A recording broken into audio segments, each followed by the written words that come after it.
Pak Firly, di bawah kepemimpinan Anda ada kejadian yang oleh masyarakat dianggap menurunkan kepercayaan terhadap KPK. Ada anggota KPK yang mencuri barang bukti dan nilainya besar sekali. Kemudian ada juga anggota KPK yang memeras tersangka. Bagaimana Anda menyikapi situasi dan kondisi seperti ini? Sebagaimana asas tugas pokok KPK itu adalah keterbukaan, transparansi, proporsionalitas demi kepentingan umum, dan tentu akuntabel. Kalimat ini bukan kiasan. Begitu kami dilantik, kami menganut asas adalah lebih baik kami terbuka walaupun harus dicaci maki, daripada kami bersembunyi walaupun dipuji. Itu kami sampaikan. Jadi apapun sekarang yang terjadi itu adalah resiko keterbukaan. Tetapi yang perlu dicatat adalah sekecil apapun perbuatan pidana yang dilakukan oleh pegawai harus kita lakukan tindakan tegas. Misalnya tadi ada yang mencuri barang bukti. Mungkin saat ini terungkap. Bisa saja itu sudah pernah terjadi tapi dia terungkap. Ada juga yang melakukan pemerasan. Mungkin itu pernah terjadi, tapi dia terungkap. Inilah dampak daripada keterbukaan. Bahkan kami kemarin sudah bahas dengan rekan-rekan pimpinan. Saya punya ide, saya bilang, udah kita buka saja layanan umum, pengaduan masyarakat, kita umumkan. Siapa yang menjadi korban pemerasan pegawai KPK, laporkan. Tapi harus ada jaminan. Apabila itu kasus pemerasan, masuk tindak pidana korupsi itu, maka pelaku pemerasan yang dilakukan penyidikan sebagai tersangka, korban melapor sebagai korban pemerasan, jangan dijadikan tersangka. Jadi kita buka saja. Itulah prinsip-prinsip yang kita bangun. Jadi sudah ada usulan ini ya? Sudah ada. Kemungkinan diterapkan atau tidak ini? Akan diterapkan. Itulah dalam rangka membangun sumber daya manusia berkualitas. Baik. Jadi ini arahan Presiden membangun sumber daya manusia berkualitas seperti itu. Kenapa? Karena kita dikejar waktu sekarang. Penyidikan perkara diberi waktu 2 tahun. Kalau tidak berkualitas atau santai-santai, tidak bisa kejar itu.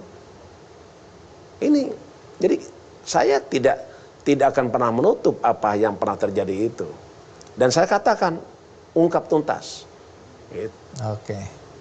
Nah, lepas dari persoalan internal, ya, tapi KPK kan milik bangsa Indonesia. Dan banyak harapan sebenarnya digantungkan pada institusi ini.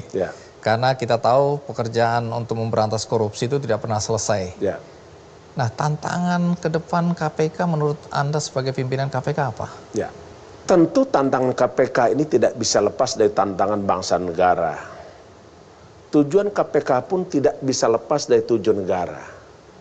Karena tidak akan pernah tujuan negara bisa terwujud tanpa ada peran insan-insan KPK yang hari ini diberikan mandat untuk melaksanakan undang-undang pemberantasan tindak korupsi.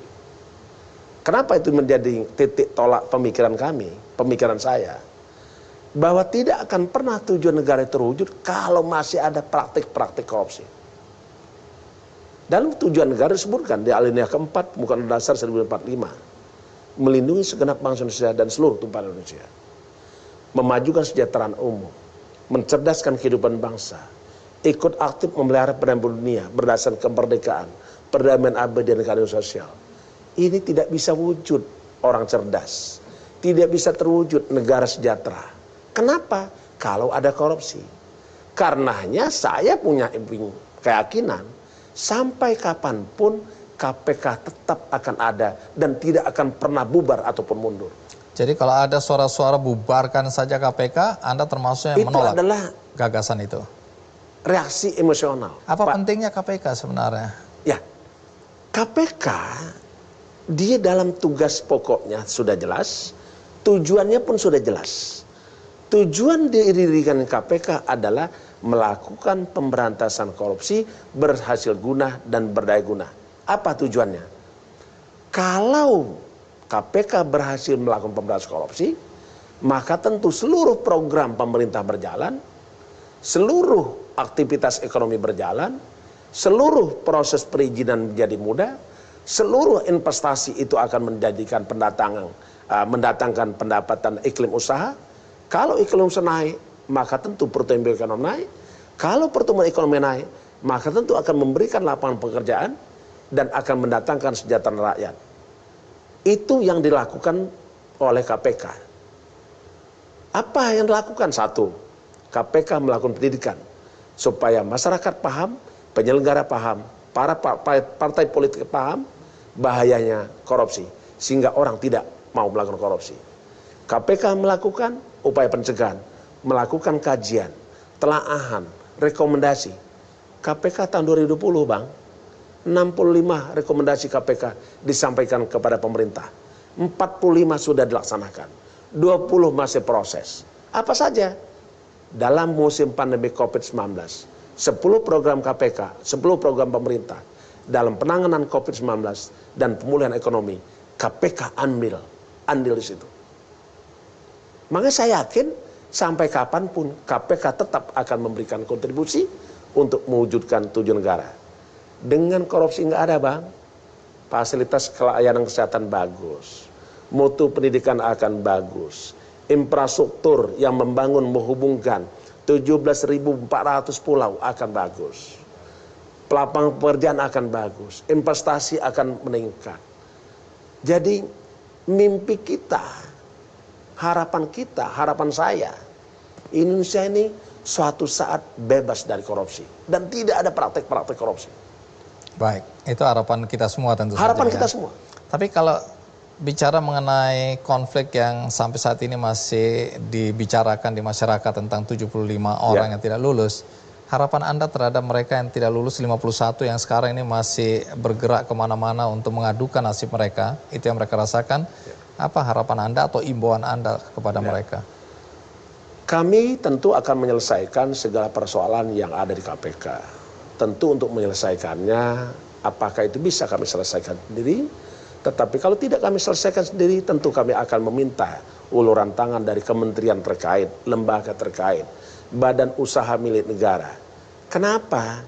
Karena anak-anak kami 51 orang yang tidak memenuhi syarat untuk jadi ASN, mungkin saja diberikan kesempatan.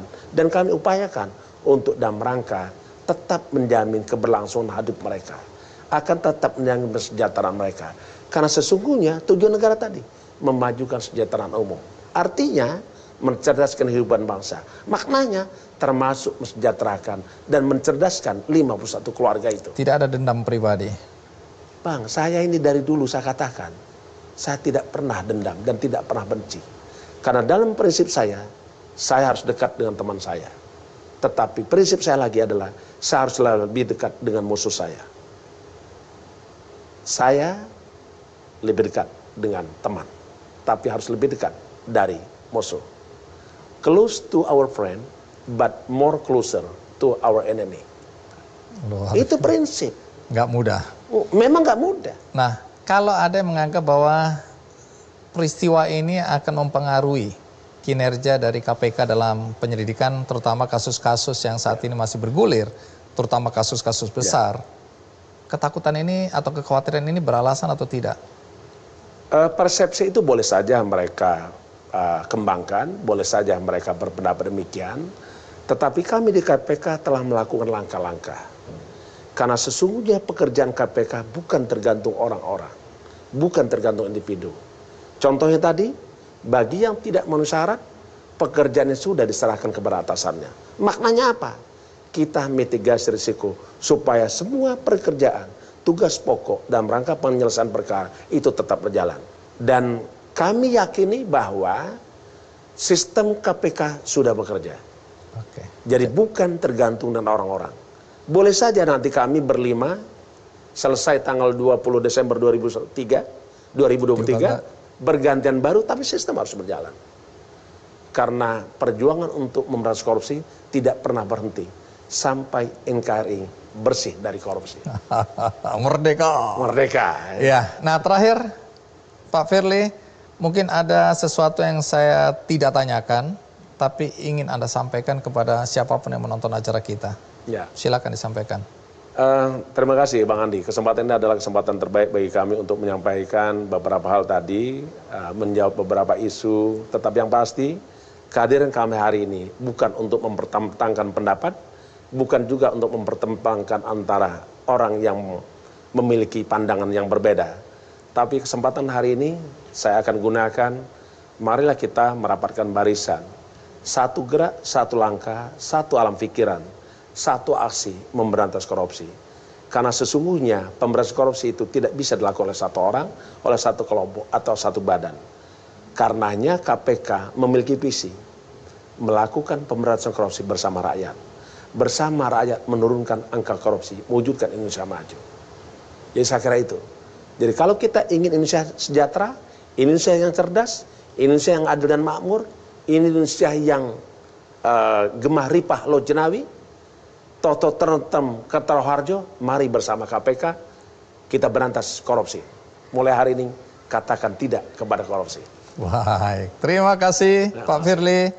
Ya, terima kasih atas kesediaan Anda untuk tampil di acara Kick Andy Double Check.